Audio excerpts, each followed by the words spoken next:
Salut. Donc là, je fais un petit truc parce que je voulais vous montrer comment des fois je peux utiliser GeoGebra. Par exemple, ce matin en quatrième, j'avais donné des exercices à faire à mes élèves de quatrième et il y avait notamment des représentations graphiques. Donc il y avait un exercice, là, l'exercice 2, page champ du cahier d'exercice. Vous avez trois tarifs d'opérateurs téléphoniques. Puis la première question, vous aviez un tableau à remplir, puis en fonction des durées de communication, il fallait mettre les tarifs. Donc ça, on l'a rempli. Donc vous avez un tarif 1 là, qui est proportionnel, puis vous avez un tarif 2 avec un abonnement, puis un coût pour les minutes supplémentaires, puis pareil pour le tarif 3. Donc la première question, vous aviez des données à remplir. Donc ça, on l'a fait. Et puis après, à la question B, il y avait le tarif 2 qui était représenté graphiquement, c'est-à-dire le coût en euros du tarif 2 en fonction de la durée de communication en minutes. Puis il s'agissait de faire la représentation graphique du tarif 1 et du tarif 3 en rouge puis en vert. Puis après, vous aviez des questions C, D et E qui étaient des questions par rapport à ce graphique. Et donc je m'étais dit, pour corriger ça, ça ne va pas forcément être évident de le faire avec la tablette graphique, c'est possible, hein, mais ça pouvait être un peu cochon. Et pour ça, GeoGebra, c'est pas mal, hein. Je vais vous montrer comment j'ai fait un fichier GeoGebra pour cette activité.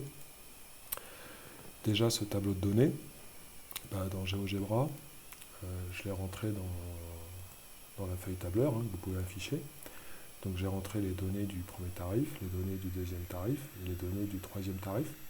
J'avais rajouté quelques données aussi pour bien montrer ce que signifie l'abonnement pour le tarif 2 et le tarif 3. Donc de 0 à 120 minutes, on paye toujours 35 euros. Et puis pour le tarif 3, de 0 à 240 minutes, 4 heures, on paye toujours 48 euros. Donc j'ai remis les données du tableau, plus quelques petites données supplémentaires pour 0 minute de communication, pour montrer qu'avec le tarif A, on paye rien, mais avec le tarif 2 et le tarif 3, on paye. Et puis aussi parce que de toute façon, le tarif 2, il était représenté même en commençant à 0. Alors ce qui est pratique avec GeoGebra, déjà, vous pouvez vraiment utiliser cette feuille comme un tableur. D'ailleurs, ici, j'ai rentré une formule, hein. Ah non, d'ailleurs, je n'ai pas rentré de formule, mais bon, là, vous pouviez rentrer 0,4 fois B1. OK. Mais c'est qu'une fois que vous avez rentré ces informations, si vous sélectionnez, par exemple, les données du premier tableau, en utilisant liste de points, là, ça vous crée tout de suite une liste de points dans la fenêtre graphique. Alors là, je ne vais pas le faire parce que je l'ai déjà fait. Mais ça, c'est vraiment pratique et c'est rapide. D'accord. Et puis après, j'ai utilisé des petits boutons de sélection pour afficher au fur et à mesure. Donc j'ai remontré comment dans le manuel, ils avaient construit le tarif 2. Donc j'ai expliqué qu'ils avaient placé des points dans le graphique où ils ont mis en abscisse la durée de communication et puis en ordonnée le coût en euros du tarif 2. Et puis qu'après, ils ont relié ces points de la manière la plus cohérente qui soit. Et puis après, je leur ai dit, pour le tarif 1, on a fait pareil, d'accord. On a représenté graphiquement les points, d'accord. Et puis on a tracé la courbe la plus cohérente qui soit, qui passe par ces points.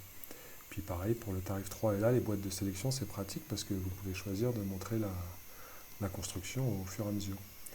Et donc là, vous avez les tarifs 1, les tarifs 2 et les tarifs 3. Puis c'était assez propre. Et ça m'évitait. Alors bien sûr, je l'ai montré moins rapidement, hein. Là, je le fais pour vous, donc je suis un peu plus rapide.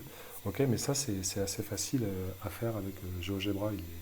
C'est vraiment un logiciel, moi, en 2D ou en 3D, que je trouve super efficace, quoi. Et si je reviens sur la question B, une fois que vous aviez fait les graphiques, il y a question C, pour quelle durée de communication vaut-il mieux souscrire au tarif 2? Alors, sous-entendu, on imagine que la réponse est attendue avec des arguments graphiques, puisqu'on a fait les graphiques à la question B. Et dans GeoGebra, pareil, je trouve que ça peut être assez interactif des fois pour montrer certaines choses aux élèves, parce que je leur ai expliqué, si vous cherchez à savoir pour quelle durée de communication le tarif 2 est le plus avantageux, il s'agit d'aller s'intéresser à la courbe du tarif 2, à quel endroit la courbe du tarif 2 est en dessous des deux autres courbes. Et là, pareil, vous pouvez faire remarquer que c'est cette partie-là de la courbe du tarif 2 qui est intéressante.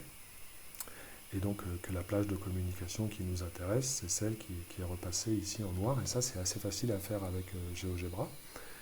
Et puis leur expliquer que comme c'est un argument graphique, on peut dire que c'est à peu près 90, entre 90 et 150 minutes, d'accord, plage pour laquelle le tarif 2 est plus avantageux, donc moins cher. Plus avantageux, moins cher. Déjà, ça, c'est pas si évident pour des élèves de quatrième hispanophones, même d'ailleurs francophones.